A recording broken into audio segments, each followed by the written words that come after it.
This brings the total anabolic androgenic steroid intake right from the start to a whopping total of 491 milligrams per week. Vigorous Steve here. Well, it's that time of the year to get back on cycle. It's finally a moderate and modest temperature of only 30 degrees Celsius over here in Thailand. And it means in the evening time when I go to the gym around 9 o'clock, it's only 26 to 27 degrees. So I can finally bring some sort of training intensity back to the gym. Whereas before, when it's too hot, over 30 degrees Celsius, no matter what time of the day it is, sometimes it's even 37 degrees, way too hot to train. During those months of the year, I prefer not to take any anabolic androgenic steroids, which I didn't take for the last 3.5 months or so. My ultimate idea was to take ACG monotherapy to sustain testicular function and have somewhat adequate testosterone levels to bridge this period, while my training intensity would be down, training to maintain what I've built on previous cycles. Now, unfortunately for me, my ACG turned out to be bunk. So when I did my blood work and checked my serum testosterone levels, I was very subclinical, around 120 nanograms per deciliter, which is far from ideal. Luckily for me, I was able to source 2 legitimate vials of LG Chem IVFC, which is 5000 IU's ACG.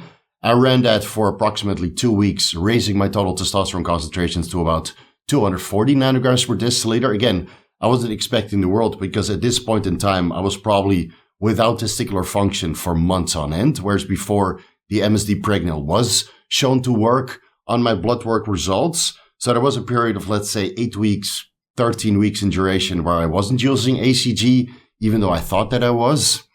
Right, shit happens. I decided to go with Gorilla Mode Sigma, which was able to increase my total testosterone to 420 nanograms per deciliter. So that is, as of 2 weeks ago, I was somewhere getting close to the middle of the reference range. But that's still far from ideal for what I expect and what I need for my bodybuilding aspirations. So now that the temperature has come down and I've done all my blood work parameters, which the large majority of them came back within normal parameters, again, besides my cardiac markers, which I do need to keep track of. Again, the government scored 2 points on me last December, but now that I've had Flurona myself and I basically recovered from that in only a week, did those 2 blue pills contribute to the recovery process? It probably did. I mean, my antibodies were elevated at the time that I was diagnosed with the Flurona. But then again, what I think contributed most was throwing the kitchen sink at it with medications that shall not be named here on YouTube. Clinical trials down below in the description section. So, was it worth taking 2 blue pills to have my cardiac markers permanently elevated? Of course not. So now that's something I have to live with, and I have to keep my close eye on it going forward. My cardiac markers have been declining over the last couple of months or so, but still, they're beyond the accepted reference ranges. So I probably have to check my CKMB and troponin T levels every 2 weeks to 4 weeks or so, just to make sure that my heart health is still sustained. And yes, I've done MRIs, and yes, I've done CT angiograms and echoes and EKGs and everything else under the sun to determine whether my heart is perfectly healthy and functioning as it should be. And besides a little bit of left ventricular hypertrophy, which is to be expected at this point, based on all of the diagnoses that I've done so far, my heart is perfectly healthy with normal ejection fraction, a calcium score of 0, and, normal blood flow throughout all of the arteries. Still, I'm a little bit concerned, so that's why the cycle design that I'm going to lay out from this point onwards is going to be modest with tried and proven low and effective dosages, albeit that there's going to be a multitude of different compounds aiming towards almost full bioidentical hormone replacement. So it is going to be a little bit more of a complicated cycle. The dosages of each compound are going to be low, yet effective, but I'll do my absolute best explaining to you guys why the cycle is designed this way. I'm well aware that I have a bit of an addiction issue with experimentation. I even made a video about that. I'll link it at the end of this one. I'm not the only one who suffers from this addiction, but if you guys or any of you guys feel that this cycle design is very much out there and I'm jeopardizing my health for the sake of a little bit of muscle accrual, voice your opinion down below in the comment section and I will take heed. Again, this is a community effort. I'm trying to optimize all of the pathways which I feel is optimizable, But that also means there's going to be a decent amount of compounds, albeit again, at low and effective dosages. Now, before we get into it, please like the video, leave a comment for the algorithm, and consider subscribing if you haven't already. Hit the notification bell button while you're at it so you can get notified whenever a new video drops. Again, I'm going to do blood work every month or so, keep track of my cardiac markers, and present it all to you guys for full transparency and let you guys know if I'm removing compounds, adding compounds, or if I feel that my health is declining for the worst. Let's start with the good old, tried and proven Bayer testosterone enanthate. I'm going to run a whopping 156 milligrams per week, which is basically a testosterone replacement therapy dose, but let's be freaking honest here. That's not the only anabolic androgenic steroid that I'll be running for the next couple of months. So I'm no longer qualified to say that I'm a TRT or TRT plus or TRT plus for that matter. Let's just call it what it is. A performance enhancing drug cycle consisting of anabolic androgenic steroids and a couple peptides on top and ancillaries, etc., etc., etc. So testosterone will be 156 milligrams per week. The reason why the dose is a little bit funky like this is because Bayer testosterone ampules are actually overfilled, or the syringes that I've been using all of these years have not been produced properly, which I don't think is the case because I've used a multitude of different syringes. And every time I draw from a Bayer ampule, I get 1.1, 1.25 milliliters of oil out of it. So even though Bayer testosterone contain 250 milligrams testosterone enanthate per 1 milliliter, you can actually get 300 to 325 milligrams of Test E out of every single vial. So to keep it fair and transparent with you guys, I rounded it to about 156 milligrams testosterone enanthate per week, being half a vial of Bayer testosterone. Now again, I will be administering that over 7 shots subcutaneously, so that's half a vial spaced out over 7 subcutaneous shots throughout the week, which I will do upon waking before fasted cardio. I already gave you guys my reasoning why that is the best time to inject in the video titled Just That. I'll link it at the end of this video. So we'll do 0.089 milliliters subcutaneous mixed in with the other anabolic androgenic steroids, which I will be taking during this cycle. Let's say 9 IUs on the insulin syringe, and yes, I will be using insulin syringes to pin about half a cc of oil subcutaneously. That's 0.09, 0.089 milliliters testosterone, coming down, if I add that up over the course of a week, to 156 milligrams total. Besides the testosterone, I will also use Bayer Primobolan Multiplier enanthate. Again, these ampules are also overfilled, and even though the concentration is 100 milligrams methylone enanthate per 1 milliliter, and the packaging says 100 milligrams per 1 Bayer Primobolan ampule, I can still draw 1.25 milliliters out of every single ampule, resulting in 125 milligrams methylone enanthate. So I intend to use 2 ampules Bayer Primobolan per week, spaced out over 7 subcutaneous shots. That means every day I will administer 0.357 milliliters Bayer Primobolan. I've already done this experiment where I draw 2 ampules of Bayer Primobolan and I get about 2.4, 2.5 milliliters of oil. So that means if I space that out over 7 insulin syringes, each insulin syringe contains about 0.35, 0.36 milliliters, or 35 IUs on the insulin syringe. So let's just round it up and say that I'm running 250 milligrams pharmaceutical Primobolan per week. And if you're wondering what the hell 250 milligrams Primo is going to do, subscribe now to find out. Now, the reason why I'm starting at 250 milligrams Primobolan and not 125 milligrams Primobolan, so instead of 1 ampule, I'm doing 2 ampules straight off the bat, is because this cycle I'm going to add in Nandrolone. I'm using Primobolan as a reversely binding aromatase inhibitor, preventing the conversion of testosterone into estradiol. As of my last blood work results, I was around 30 picograms per milliliter on my serum estradiol levels, but my testosterone was only 420 nanograms per deciliter. So that means I'm experiencing a lot of aromatization. Again, during the last couple of months, I did put on some body fat because I wanted to sustain my strength, and I had subclinical testosterone levels for the large majority of this period, and which was slowly coming up towards the end of this down period. So again, I ate a little bit too much, resulting in higher body fat levels, which means I also have more aromatase enzyme expression. And if I'm going to add in Decadurabolin from Organon, that's pharmaceutical Decadurabolin, at 50 milligrams per week, I probably need more Primobolan to prevent the conversion of testosterone into estradiol, because again, Nandrolone is a bit of a catalyst in this process. Nandrolone is bioidentical. Your body produces trace amounts of Nandrolone in the conversion of testosterone into estradiol. And when you add exogenous Nandrolone in, whether that's Decadurabolin or NPP, it seems to accelerate or increase the rate of aromatization. So in this sense, I'm increasing the Primobolan dose to act as a reversely binding aromatase inhibitor, even though the total aromatizable compounds that I'm taking is 206 milligrams per week. Adding in 250 milligrams Primobolan on top should keep my serum estradiol levels favorable. Ideally, I want them between 30 to 50 picograms per milliliter. So after a month on this protocol, I will retest my serum estradiol levels. Again, update you guys to see if I need further adjustments. And does my weekly testosterone dose need to come up to, let's say, 225 milligrams to make sure that my serum estradiols remain favorable while taking this much Primobolan? And again, bodybuilders are going to laugh about 250 milligrams of Primobolan.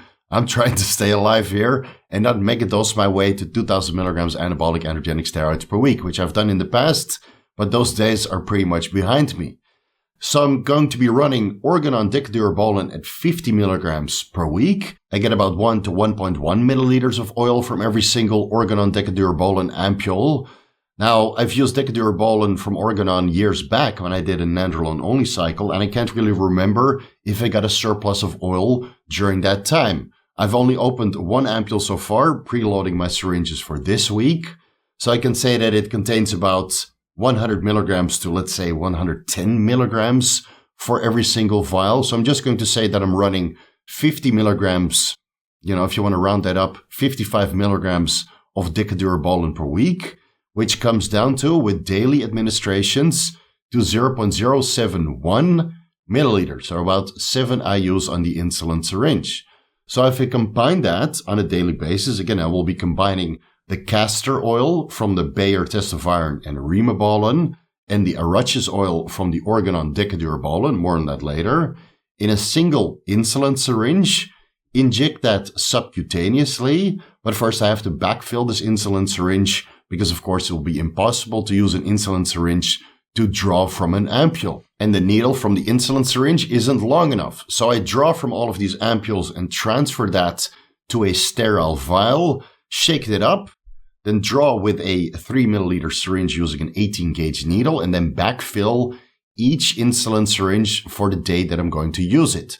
I don't want these oils to touch any of the rubber stoppers, which are found in insulin syringes or regular 3 milliliter syringes, because again, I don't know if it absorbs some of the rubber or maybe dissolves some of the rubber. Again, I have my gripes with Arachis oil found in Organon Decadurabolins, but I'm hoping that half a milliliter of Arachis oil per week is not going to give me tremendous systemic inflammation. So again, I will keep my close eye on my high sensitivity C-reactive protein levels. My C-reactive protein, when I was doing 1 gram of Nandrolone per week coming from Organon Decadurabolin, was around 5 to 7 milligrams per liter on a high sensitivity test. So I'm hoping that half a cc Arachis oil, again, that's part benzyl benzoate and benzyl alcohol, which I don't have an issue with. So maybe I get 0.35 milliliters of actual Arachis oil over the course of a week. So fingers crossed, do a little prayer for me. Hopefully my inflammatory markers will stay somewhat in range. And if they don't, well, the other option that I have for Nandrolone is an underground lab, which uses Migliol 840 and ethyl oleate. Again, that's the only underground lab available here in Thailand that I would consider, because it's the only underground lab that actually lists with carrier oils they use. All of the other underground labs, they say quantity sufficient, QS. So I just don't want to touch those. It could be Migliol 840 and ethyl oleate as well, but because they don't list it, I don't want to take the risk. So that is the other alternative that I have if it turns out that I get severe inflammation from the Organon Decadurabolin due to this Arachis oil that it contains. And otherwise, if Migliol 840 and ethyl oleate gives me the same issue, then I'll probably have to homebrew something myself. So to make a long story short, that's 156 milligrams testosterone enanthate per week, or 22.3 milligrams per day. Let's say 250 milligrams methinolone enanthate per week, or 35.7 milligrams per day, and 50 milligrams nandrolone decanoate per week, or 55 milligrams per week, let's say 7.2 milligrams per day, bringing the total injection volume to 0.52 milliliters every single day through the subcutaneous administration route. Hopefully this will keep my serum concentrations very, very stable. Hopefully this prevents the further buildup of scar tissue in my glutes or other intramuscular injection sites. Again, how my serum testosterone levels and serum estradiol levels are going to look compared to intramuscular injections, I'm not exactly sure, and that's why we're going to do blood work every month. Stay tuned for those updates. Subscribe now if you haven't done so already. Now, besides the testosterone, Primobolan, and Nandrolone, I will be adding in 5 milligrams Oxandrolone every day. That's 5 milligrams sublingually pre-workout on my way to the gym, so that's about 20 minutes before I start hitting the weights.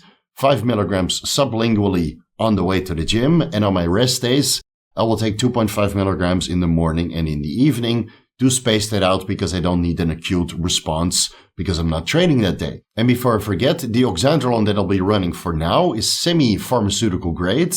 That's Meridian Bonivar that's produced here in Thailand by the same company that produces Testolic and Cypionex, testosterone propionate and testosterone cypionate, which is produced in ethyl oleate, so I tend to avoid that product. But so far, their Bonivar Anavar has been on point. I've used this product for years, and even though it's not FDA approved here in Thailand, it's produced in an FDA approved facility. Now, I will be switching to Iran hormone Daroloxan, which also contains Oxandrolone. I'll be switching to the 2.5 milligram package and then keep the dosage the same. So whatever brand of Oxandrolone I might use, it's either semi-pharmaceutical or, well, almost true pharmaceutical, albeit that it's coming from Iran. Again, there's not too many pharmaceutical grade Oxandrolones out there anymore, unless you're getting it from a compounding pharmacy in the United States. This brings the total anabolic androgenic steroid intake right from the start to a whopping total of 491 milligrams per week. Now, most beginner cycles would be 500 milligrams steroids in total. And this is certainly not my first rodeo. So we're going to start here, see how much of a result and side effects potentially I'm going to get, do my blood work a month in, and then decide if I need to make further adjustments to this anabolic androgenic steroid protocol. Now, this is not the only pharmaceuticals that I'm going to be running. I'm also going to add in Turkesterone and Ecdysterone. And before you say, Steve, what is that going to do on top of your anabolic androgenic steroid? Potentiating anabolism through the androgen receptor, but we can also potentiate anabolism through the estrogen beta receptor. Now, I don't expect too much of a result of Turkesterone and Ecdysterone on top of my anabolic androgenic steroid intake, even though last year when I added these compounds in, I did get a noticeable result. I already documented that in a single video. I'll link it at the end of this one. For this cycle design, I'm purely adding in a combination of Turkesterone and Ecdysterone to sustain my sexual binding globulin levels. Last year, I determined that Turkesterone and Ecdysterone was able to sustain and raise my SHBG levels from single digits to about 14 nanomoles per liter.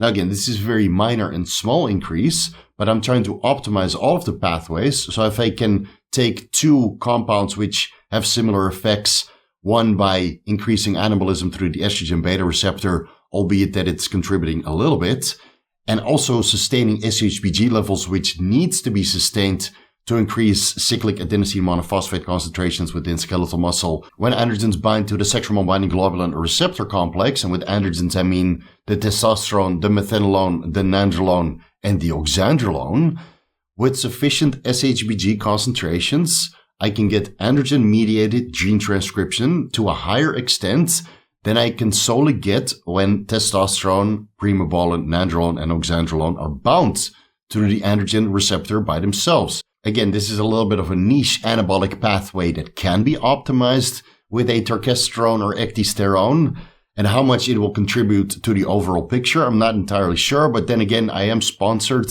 by Gorilla Mind, and I'm getting my Turkesterone and Ecdysterone for free. I still have to pay for the blood work, which I will do extensively before, during, and after, so I can document it for your guys and show you that SHBG concentration stays somewhat sustained.